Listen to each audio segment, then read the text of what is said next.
Conversando acá con Nico, recordábamos dos cosas, yo se lo comentaba a Margarita, pero hay dos datos que para mí son fundamentales recordar antes de empezar a conversar con Álvaro Lamadrid. El primero, los 2 millones de dólares que compró Néstor Kirchner y que con explicaciones muy livianas, pero evidentemente convincentes para Víctor Hugo, en su momento, lo resolvió de esa manera, eran justamente para Otesur. Esos 2 millones de dólares que Néstor Kirchner compró en su momento con información privilegiada eran para comprar el Alto Calafate. Y la otra, que es una información que ayer daban en PPT, que vale la pena recordarlo siempre que se hablan de estos temas. En el año 2003, cuando asume Néstor Kirchner la presidencia, tenían 0 hoteles, ningún hotel en Calafate. ¿Ahora cuántos tienen?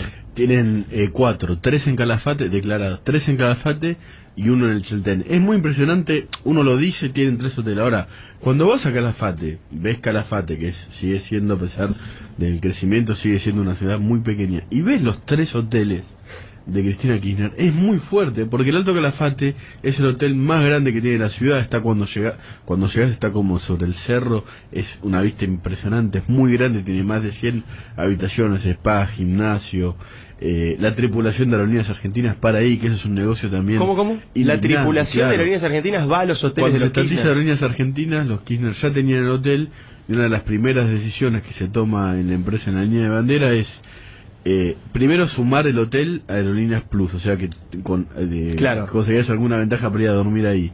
Y después es que la tripulación que llega en los aviones de Aerolíneas duerme en el hotel de la presidenta, o sea, el Estado le está pagando el 30% de la ocupación anual. El 30%, no hubo ningún concurso.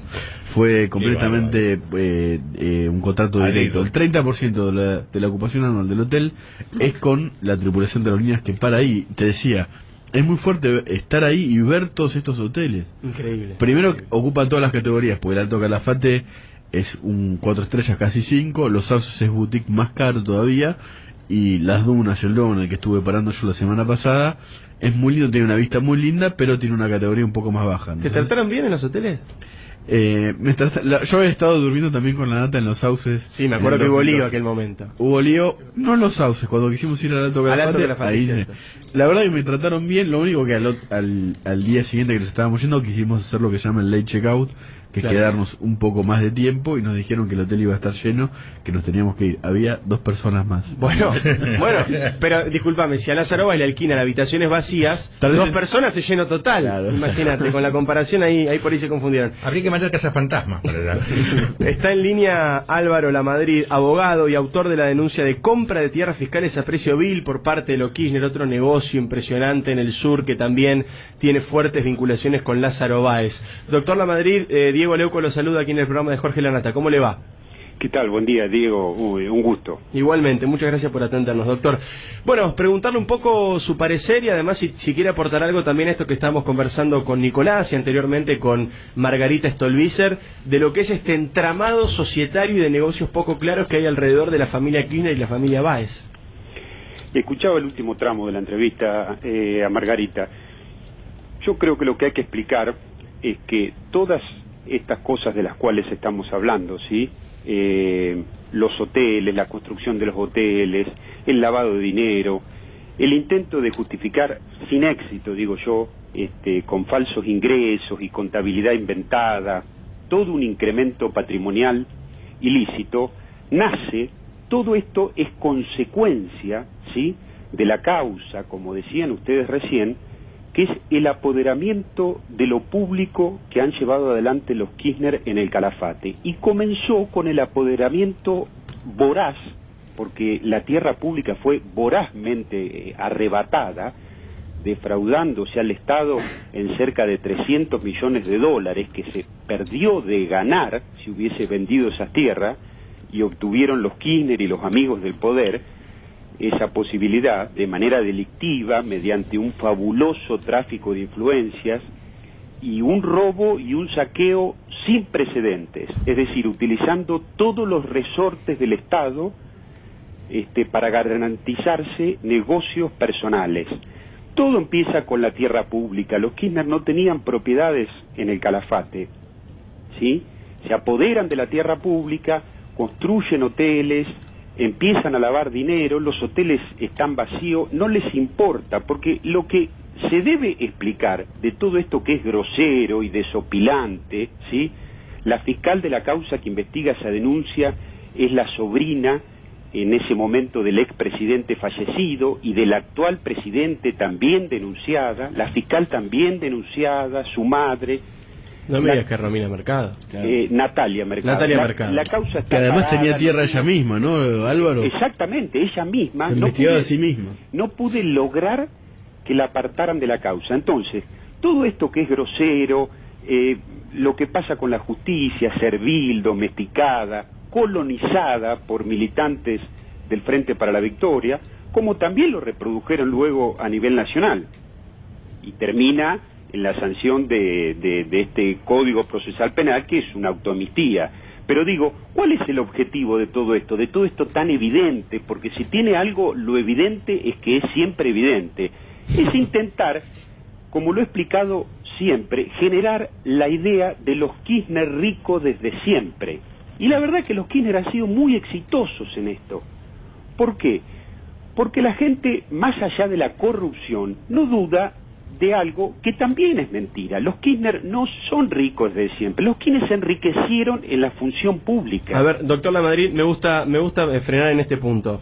¿Podemos trazar entre todos un recorrido de cómo fue el crecimiento de la fortuna de los Kirchner? Porque arranca, digamos, rematando casas con la ley 1050 de la dictadura en el sur. Digamos, mientras estaba la dictadura militar, mientras había un montón de gente que estaba peleando por los derechos humanos, en el sur, un abogado llamado Néstor Kirchner y una abogada llamada Cristina Fernández de Kirchner, aprovechando la circular 1050 justamente de la dictadura, iban a buscar a los morosos y, en base al remate de sus casas, obtuvieron varias propiedades. A partir de allí, esa base, ese startup que diría un empresario que tenían con la ley 1050, ¿cómo fue evolucionando el patrimonio en base a este tipo de negociados? A eso me refería, porque la realidad de los Kirchner ni siquiera es esa. La verdad es que cuando se habla de la 1050 y que los Kirchner se enriquecieron, los Kirchner se quedaron con algunas propiedades con respecto a eso que hicieron con la 1050, a comprar casas por 10 que valían 100, pero no se hicieron ricos. Y le hacen un gran favor a los Kirchner cuando dicen, creyéndole mucho, incluso dirigentes políticos o periodistas que lo corren por izquierda, que hablan a la 1050, le hacen un favor. A los Kirchner les encanta que remitan a esa historia, porque dejan claro, como explicaba recién, que más allá de lo indigno, de no haber hecho nada por los derechos humanos y de rematar casas con la 1050, por lo menos se habían hecho ricos, y eso no es cierto. Es decir, la realidad de los Kirchner es más triste, por eso que acá hay relato, guión y montaje. Se quedaron con casas de las 1050, pero no se hicieron ricos, tenían un buen pasar. Si yo le pregunto a usted, una persona que tiene 5 o 6 propiedades de muy bajo valor en Río Gallegos, muy precaria, ¿es millonario? ¿Es una persona que están salvadas 10 generaciones para adelante? No, los quienes se enriquecieron en la función pública, ¿sí? Y lo que hacen con todo esto que está pasando en Calafate es intentar justificar un incremento patrimonial ilícito. Pero lo que hay que decir, que han logrado, ¿sí? Han logrado con eso generar un límite a la investigación periodística y hasta judicial. Porque la verdad es que la fortuna declarada de los Kirchner es una risa al lado de la verdadera fortuna, ¿sí? de este robo y del saqueo, que lo hicieron primero en Santa Cruz, ¿sí? Con un manual que luego replicaron a Nación, desmantelando los organismos de control, dejando a la justicia sin que pueda investigar al poder, quedándose con todos los negocios, y lo último, el saqueo de Calafate, y después lo reprodujeron a nivel nacional. Yo esto lo he denunciado desde el 2003 en adelante, ¿sí? Álvaro, sí. ¿Qué tal? Wiñaski. Ahora, es interesante lo que estaba usted contando hace unos momentos. Los Kirchner no se asientan en Calafate, sino hasta cuando se reparten la tierra fiscal, ¿no? Exactamente, porque mientras Kirchner era gobernador de la provincia, ¿sí? En Calafate prácticamente no iban, no tenían propiedad, y Calafate, miren cómo cambió todo luego. Calafate era un lugar no cómodo para los Kirchner, ¿sí? Porque Calafate tiene una independencia económica, no depende como otros pueblos de la provincia de esa situación que había generado el kirchnerismo de convertirse en el principal empleador de la provincia, siendo omnipotente y omnipresente.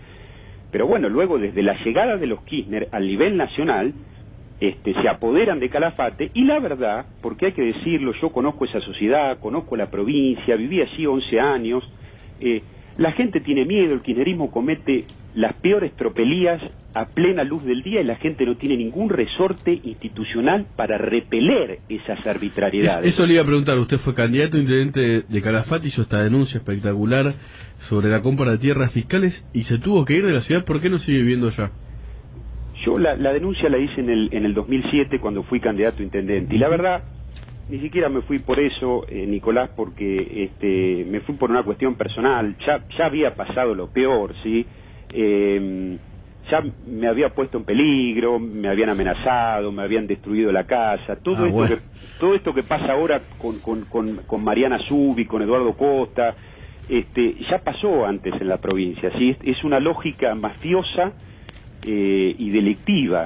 Claro, pero usted lo cuenta al pasar y acaba de decir, me amenazaron, me prendieron fuego la casa. Es impresionante. Lo he contado en un libro donde cuento la denuncia y todo mi tiempo en Santa Cruz, pero todo esto nos debe indagar acerca de qué nos ha pasado, porque no es Calafate solamente. Calafate es lo más atroz, es la ventana de la corrupción del kirchnerismo, es la corrupción pornográfica. El kirchnerismo en la provincia de Santa Cruz y puntualmente en Calafate está afuera de la ley, ¿sí?